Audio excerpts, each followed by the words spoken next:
Welcome back to San Antonio Living. So last week there were a couple of interesting stories in the news. We had one parent charge another parent because her son RSVP'd to a birthday party and then didn't show up. We have parents who are letting their kids walk to the park and then putting that argument on social media. But here's the thing. You got to remember, we're parents. And so a lot of times we can't step outside of the line. Diane Gottsman is our etiquette expert, and she's here to chat with us this morning about how to be a mannerly parent. It's good to see you. It's nice to see you, and it's about how to be a mannerly adult. I like that. I like that because for some, you know, every now and then we need a little a little spanking. You know, us grown-ups do. A little reminder. We forget that we are the grown-ups, and we start acting like children. And I've learned to check myself. You know, most of the time I give it a rest. Like I say, okay, if I still feel that way when I leave or to the next morning, then maybe I'll do something about it. Yeah, and keep your children out of the conversation if it's parent to parent. If you've got a problem with a parent, talk to the parent privately, not in front of the kids, not about that other parent in front of the kids. And, you know, because our kids should not be penalized. You know, these two little boys, there was one little boy that didn't show up to another little boy's party. And, you know, now it's going to affect the kids and their friendship, perhaps. Because all over social media, you saw the picture of the dad and the kid. Like, everyone now knows who this kid is. And so you just got to stop with that. And that's something else. Keep it off social media.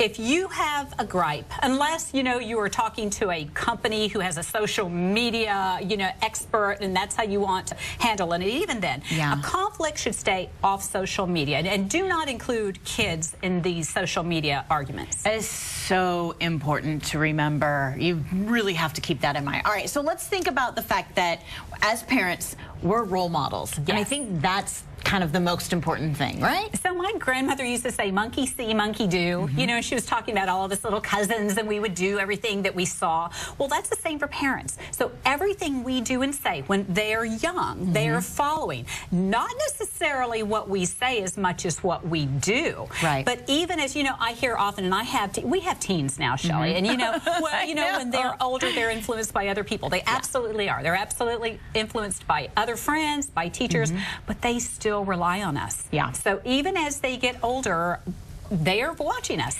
It is so true. I have conversations with my little one all the time. You know, she'll say something in the car and I go, wait a minute, Addie, remember, we can't talk about people like that, or we can't treat people like that. You know, you have to remember that they are always paying attention, and sometimes they make missteps, but you have to correct it as soon as possible. Here's a great tip. Patience is a virtue, and that kind of goes back to like me going, wait a minute, if it still bothers me tomorrow, then I'll do something about it. You know, you take 5 or 10 or 20 minutes, 5 minutes, or a 24-hour period and say, okay, if this really bothers me, let me handle it. But it's also about what we do moment to moment. Do we interrupt our friends? Do we interrupt our kids? You know, you have to be patient in every step of our life. How do we treat our business partners, our co-workers?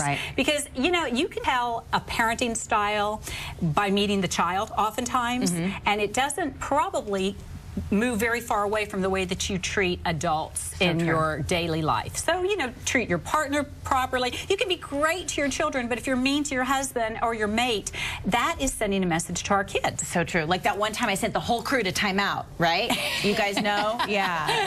Go to the naughty corner. Okay, I just heard something that is so mean, and I don't want anybody to do this, but somebody said that they had sent an apology letter, okay? An adult sent another adult an apology letter. Filled the letter with glitter. Filled it with glitter. Now, that's not an apology. Nice. That's mean. Yeah, that is mean. And so they were laughing about it amongst themselves. And that was just, that's rude. You know, what is that teaching? Because there were kids around. So that was another, you know, just another little that's like heads up. All right, how important is it to be consistent as a parent? Oh, so important. It's consistent. It's important to be consistent as an adult in general. You know, again, we're talking about adults as parents and then in life.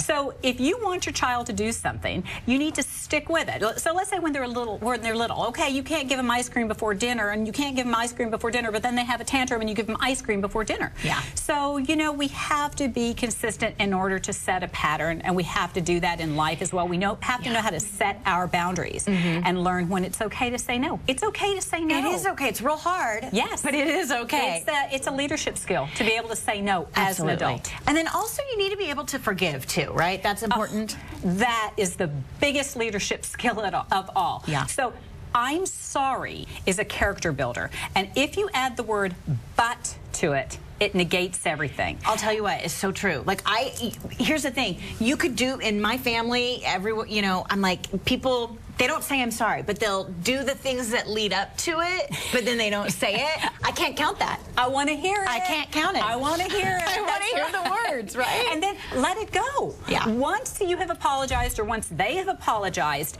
don't keep bringing it up. And parents, so important. You know, if your kids make mistakes, yes, we all make mistakes, but don't keep bringing up something they have done 3 months ago or 2 years ago. Right. Let it go and move on. Great information, and it's a good reminder, you know? It's a good little checklist every now and then to go through to make sure you're setting a good example for your kids and for everyone else. No glitter. All right, no glitter. No glitter. No glitter. Right. Diane, thank you so much. Always good to see you. Here's how you can find Diane Gottsman. She is our etiquette expert with the Protocol School of Texas here in San Antonio. DianeGottsman.com is the website, and her phone number's there as well. It's 826-7400. Again, 826-7400.